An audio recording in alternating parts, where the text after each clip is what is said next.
Assalamualaikum warahmatullahi wabarakatuh. Kembali lagi bersama Pak Rudi di dalam pembelajaran PAI. Kali ini Bapak ingin menyampaikan materi tentang Khulafaur Rasyidin, penerus perjuangan Nabi Muhammad SAW.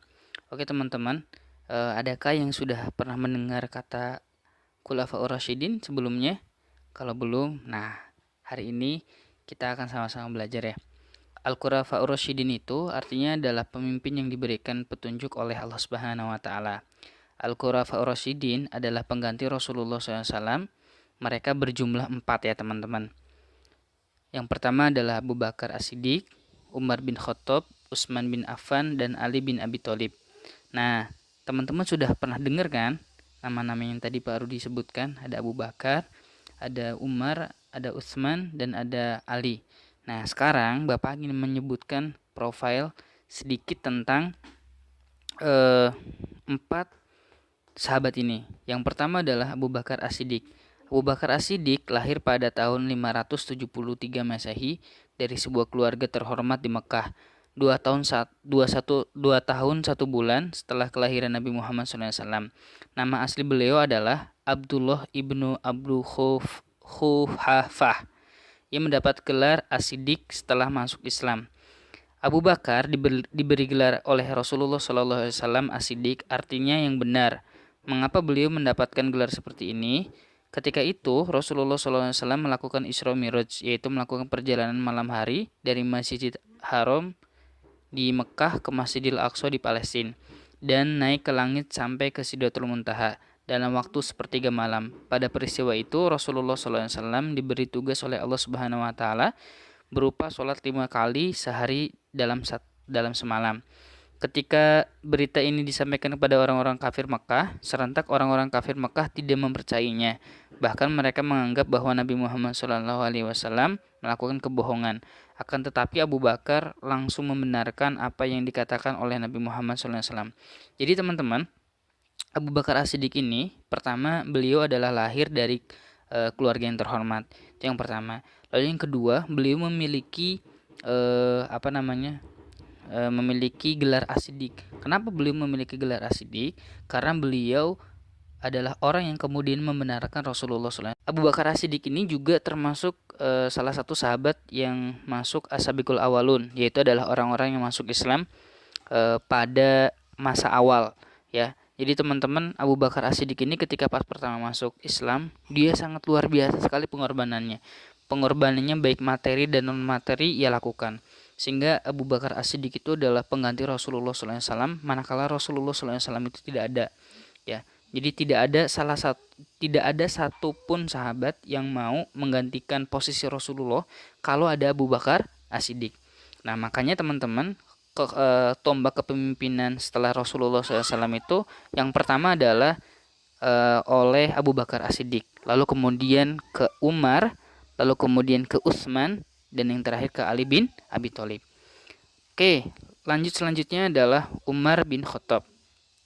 Teman-teman yang dimuliakan oleh Allah Subhanahu wa taala, namun sebelum Bapak menyampaikan Umar bin Khattab, Bapak ingin menyampaikan hal-hal apa saja yang kemudian dilakukan oleh Abu Bakar As-Siddiq ketika beliau menjadi khalifah. Yang pertama adalah memerangi orang-orang yang keluar dari Islam atau murtad.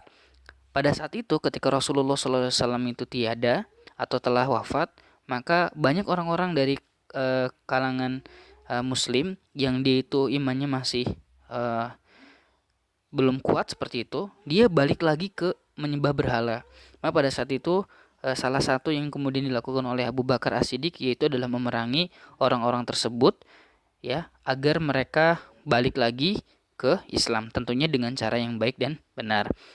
Lalu yang kedua adalah memerangi orang-orang yang enggan membayar zakat. Teman-teman dimuliakan oleh Allah Subhanahu wa taala, kalau teman-teman tahu salah satu hal yang kemudian membuat Islam itu jaya dan seterusnya sejahtera itu adalah karena orang-orangnya itu sadar akan kewajibannya untuk membayar zakat kalau bagi yang mampu.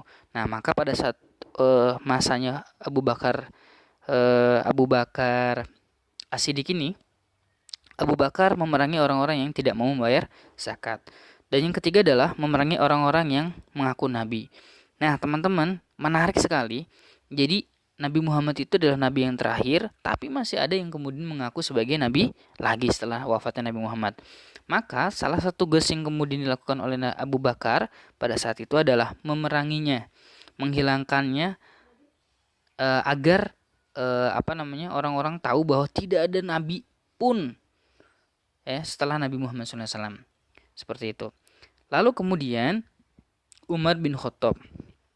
Teman-teman, kalau disebut Umar bin Khattab, apa yang kemudian terbenak dalam pikiran teman-teman? Nah, pada saat kepemimpinan Umar bin Khattab, maksud Bapak, itu sangat luar biasa sekali, teman-teman. Salah satunya ada wabah penyakit yang luar biasa seperti kayak sekarang ini, yaitu virus COVID-19 ini. Pada saat itu juga ada, teman-teman, di daerah Syam, dan korbannya juga sangat banyak. Nah, cuman Bapak ingin menyebutkan sedikit profil dari Umar bin Khattab ya. Umar bin Khattab ini dilahirkan di kota Makkah juga dari suku Bani Adi, salah satu rumpun suku Quraisy, suku terbesar di kota Makkah saat itu. Ayahnya bernama Khattab bin Nufail al-Sim al-Quraisy dan ibunya adalah Hantamah binti Hashim. Umar memiliki julukan yang diberikan oleh Nabi, yaitu Al-Faruq, yang berarti orang yang bisa memisahkan antara kebenaran dan kebatilan. Umar bin Khattab ini adalah orang yang sangat berani sehingga ia dijuluki singa padang pasir.